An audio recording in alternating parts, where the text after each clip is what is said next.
ನ್ಯೂಸ್ಗೆ ಸ್ವಾಗತ.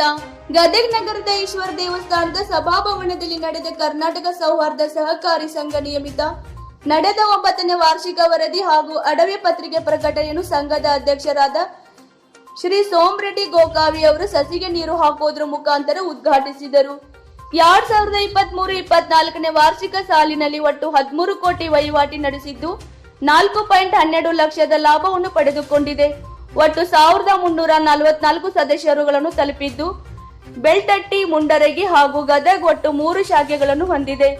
ವರದಿ ಸಾಲಿನಲ್ಲಿ 3.28 ಲಕ್ಷ ಸಾಲವನ್ನು ಕೊಟ್ಟಿದ್ದು 99% ಮರುಪಾವತಿಯನ್ನು ಹೊಂದಿದೆ ಎಂದು ಸಂಘದ ಅಧ್ಯಕ್ಷರಾದ ಸೋಮರೆಡ್ಡಿ ಗೋಕಾವಿ ಅವರು ಹಂಚಿಕೊಂಡರು.